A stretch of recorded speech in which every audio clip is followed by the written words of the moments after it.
Our next speaker is defense attorney Sarah Swain. Criminal defense attorney Sarah Swain has been a champion for justice her entire career. Inspired by the fight her father waged against the VA for proper medical care, Sarah first became a public defender and was fortunate to be mentored by a real lawyer.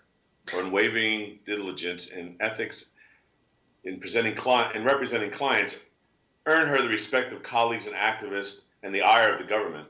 She successfully inspired jury nullification in a recent marijuana felony murder case of Kyle Carricker, arranged pro bono the release of Christopher Lewandowski, a Marine veteran medical marijuana patient who was facing life in prison, and represents activists Shauna Banda, Jenny Ray McGee, and Amber Ostrom. Sarah learned with attorney Matthew Pappas and the Human Solution International to fight marijuana prohibition. Ladies and gentlemen, please welcome Sarah Swain. Hi, everyone. So, are we ready to get started on my topic, Bobby? Yes, go right ahead. Dive right in. The floor is yours. Perfect. Well, I'm happy to be here today, and I'm always happy to talk to people who are interested in making a positive impact in the world, because I think it's safe to say in 2015, there aren't nearly enough people in the world that are interested in making a positive impact.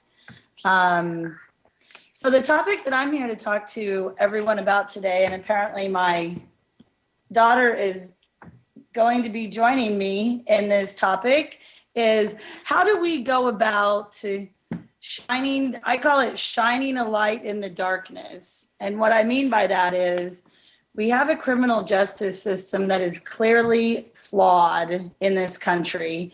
As a criminal defense attorney, one thing you have to learn is that sometimes you have to break the rules, and apparently my daughter is learning that lesson at an early age. So this is Bridget, everyone. Can you say hi? Yeah, no. So one thing that I have sort of in the last year or so really been wading into is how do we go about making... I want a name, pause. Okay. You need to go. One thing that I've been wading into lately is the idea of how do we go about making the average public aware of the just absolute and total corruption that seems to exist throughout the criminal justice system. Obviously, at this point, I am working as one of the attorneys that is hopefully leading the charge to end prohibition once and for all.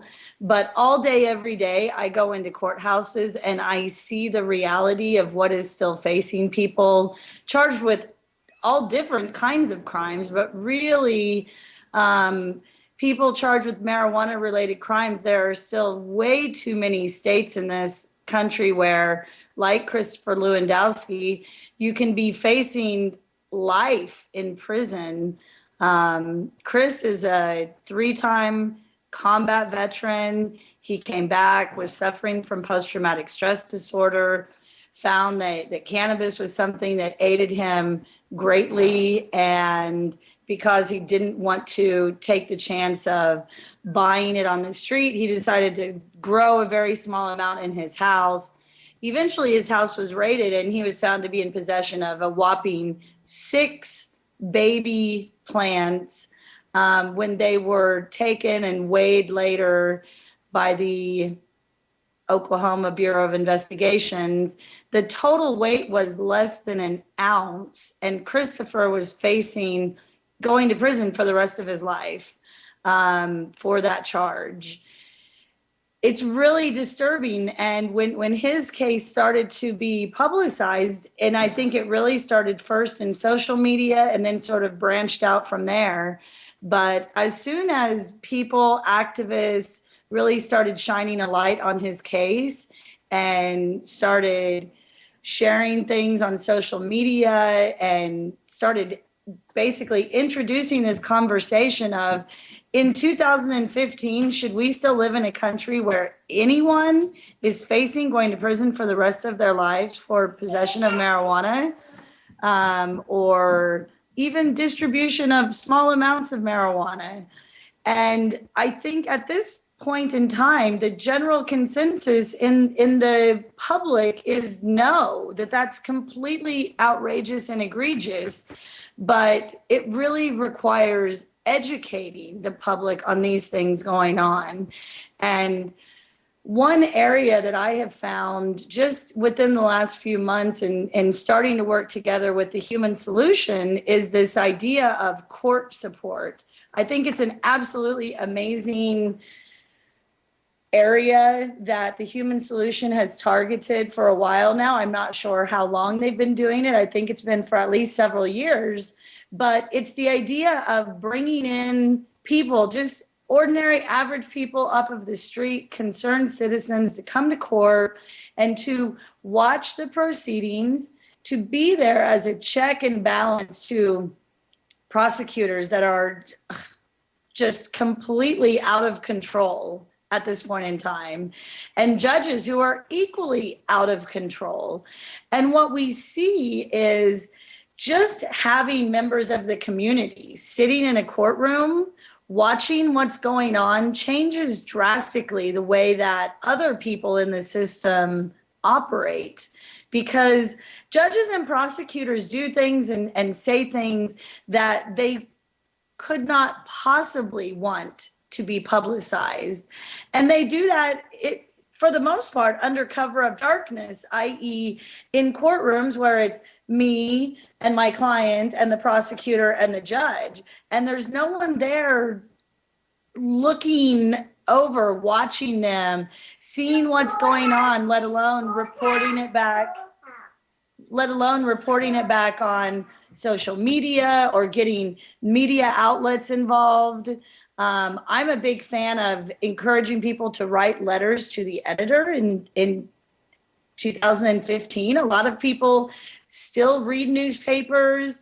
They're all, distributed online these days, so people can read what's in the paper without even having to subscribe to it.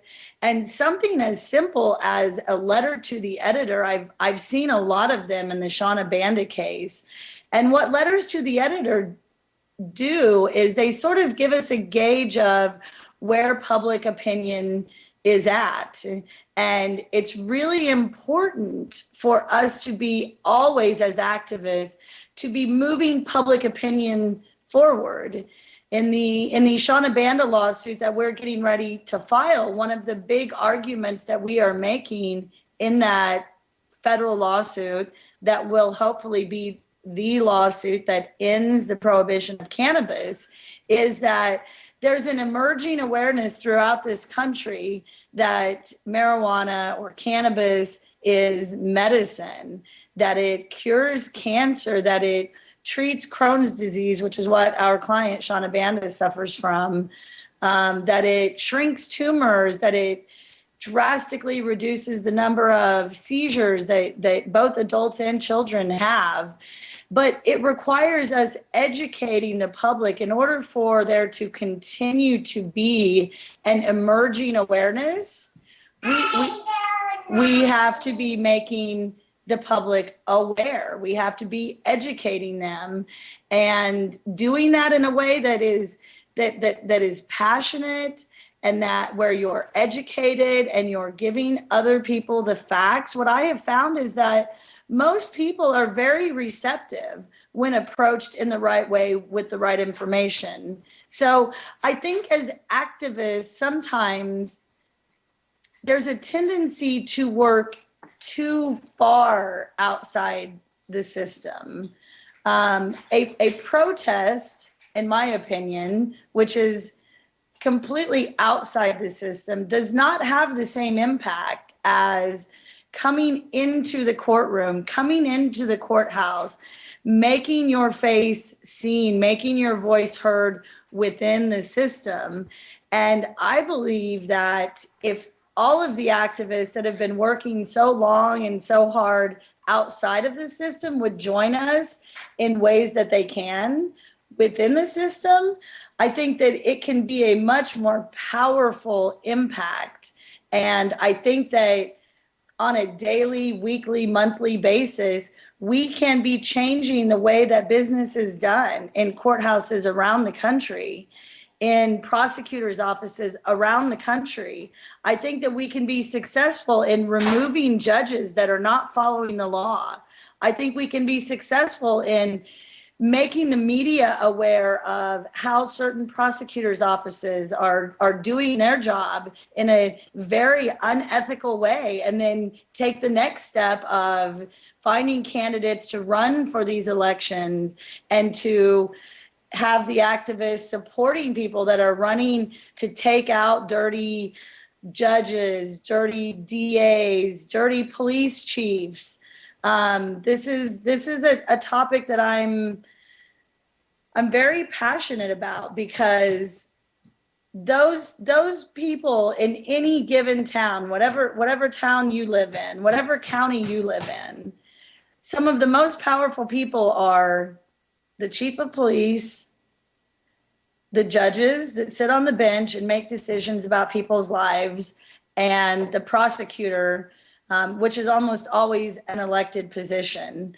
And I believe that if we can all come together and work in a very strategic, educated way, that we can start to take those people out and take them out in a very legal way. And that legal way is simply just making the public aware of how corrupt the system is, of how many people's lives are being devastated by that corruption. I think a perfect example of all of that is just this week I was in trial.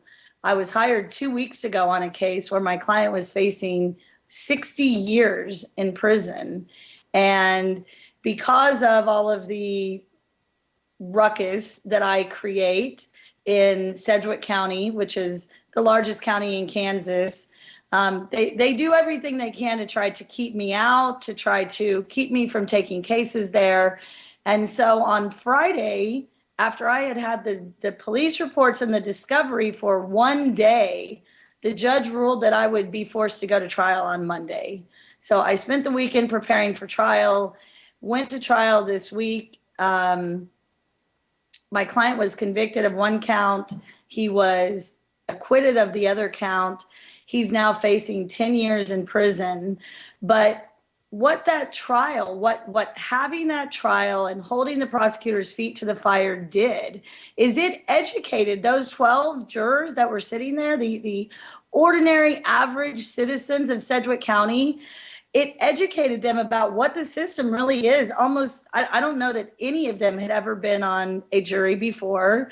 And they, I guarantee you, had never been on a jury with a defense attorney like me on the other side, who every time I go to court, I use it as an opportunity to educate people, to talk to them about what their rights are as jurors and how they should be making decisions based on whether a law is right or just.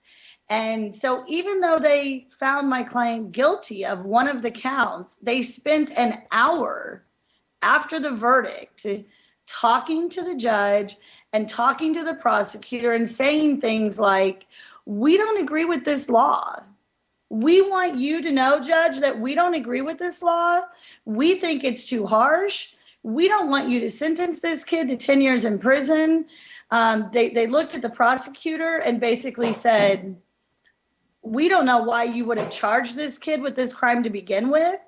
It seems like this statute is overly broad and that practically anyone could be found guilty under this statute.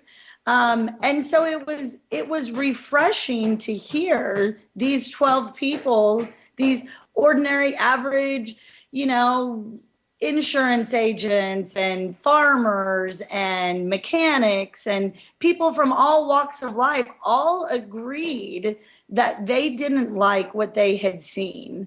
And I guarantee you that they're going to go back into the community and they're going to talk to their friends and their kids and their husbands and their families. And they're going to say, I had no idea that this is what's going on. And I feel like it's a good opportunity. Every single day, each one of us has an opportunity to educate, to talk to people, to take a little bit of time to really let people know what's going on in the criminal justice system. And the more that we as citizens of this country can come together to go into courtrooms and shine a light on this mass corruption that has been allowed to go on for too long, I think that that will move us a long ways towards the criminal justice reform that we so desperately need in this country. And we need that reform regardless of what happens with the Shauna Banda lawsuit. Even if we end prohibition, there are still hundreds, thousands of young men and women in this country that are being sentenced to exorbitant prison sentences every week. And we are never going to stop being the country that incarcerates more people than any other country in the world if we don't do something. And as citizens, we have a duty to do that. So I encourage anyone who's listening to do whatever you can. Stand out in front of your courthouse, pass out jury nullification flyers, talk about jury nullification on social media, follow local cases, encourage the newspapers to report on what's going on, send letters to the editor, talk to your neighbors. It's almost endless, the number of things that you can do. And all of those things that I just said are free. They don't require any investment other than a little bit of your time. And this is an incredibly important issue plaguing our country. And I think it's definitely worthy of each of us taking a little bit of time to educate our neighbors, educate our fellow citizens, and come together to hopefully make some significant changes in the way business is done in courthouses around the country. Thank you so much, Sarah. I appreciate those fantastic words. And we do have some questions for you, for you to answer. And one of them comes from one of our attendees who is a jury nullification organization, and they don't know that I know you and I know a lot about how you work, so I'm going to reformat the question a little bit. You mentioned jury nullification. I know how much you are passionate about that. What I'd like you to do is tell everyone in layman's term, as easy as you can, what jury nullification is all about and how it ties to activism. Well, jury nullification is just an idea. It's an idea that says that if you don't believe that a law is moral or just, you as a juror have the right to find that person not guilty regardless of what the evidence shows. That's jury nullification in a nutshell. So an easy example of that is you're on a jury. There's a young man who's charged with possession of marijuana. And if you make it on the jury, regardless of what the evidence shows, you say, I'm not going to find him not guilty, or I'm not going to find him guilty. I'm voting not guilty because I don't believe that marijuana should be illegal. And as jurors, you absolutely have the right to do that. Now, what I've seen in the last few cases that I've tried is that prosecutors go out of their way during jury selection to try to tell jurors, potential jurors, that the law is the law. And we are looking for people that are going to follow the law. That's what we're here for. We're a nation of laws. These are all words that I've heard, that I've watched these prosecutors and I see the way that they try to intimidate and bully jurors into making them believe that basically they are a rubber stamp for the government. And when I stand up and start talking, the first thing that I say is, you get to decide what the facts are. The judge is the finder of the law. You are the finders of fact. It doesn't matter what the judge thinks. It doesn't matter what the prosecutor thinks. It doesn't matter what I think. You get to decide what the facts are. You get to come up with a verdict, and no one can question your verdict. You have to empower jurors to know that in the trial that I just had, the prosecutor almost sort of intimated to the jurors that they could get in trouble if they didn't follow the law. And so one thing that I have found is very powerful is all you have to do. Jury nullification is not about standing up in front of a jury and saying, I want you to nullify this verdict, because jurors don't even know what that means. What they understand is when you get up in front of them and you argue passionately and you tell them who your client is and why your client is someone that deserves another chance and why they should take the power that they have as jurors with great, that is a great responsibility. And if they are going to convict someone of a crime, it should be a very, very difficult thing for them to do. So to me, jury nullification is far less about those words, and it's far more about just being a passionate advocate for your client as a criminal defense attorney and standing up and talking to jurors in a way that make them care about the future of your client and what's going to happen to him or her, and for them to be aware of the impact that their decision is going to have on your client. And what I've seen is when you do that, when you can convey that emotion to jurors, they absolutely respond to it. And I think if we had more attorneys that were concentrating on the human element of what trying cases is about and what being an advocate is about, I think we would have fewer people going to prison. That's what I think. Question for you, geared towards the impact of infiltration and safety. It goes like this. So how can an infiltrator gain the information they need to bring an institution or otherwise down or otherwise embarrass it without putting themselves in a dangerous position? Are there any tips you have for activists who want to try infiltration to help them avoid putting themselves at risk? Well, if I can be slightly lewd for just a second, I will repeat words told to me by someone that I respect greatly. And those words are, this job isn't for pussies. If you're going to be an activist and you're going to take on the government, you better do that knowing that they will do everything they can to silence you. You have to understand that. You have to know that going into it. You have to protect yourself at all times. So that's the first thing that I will say is you have to know that the government is a big schoolyard bully that is used to getting what they want, when they want it, by whoever they want it from. And the minute that you stand up like I do all day, every day and say, no, I'm not going to let you get away with that anymore, they immediately go about forming a plan to try to destroy you.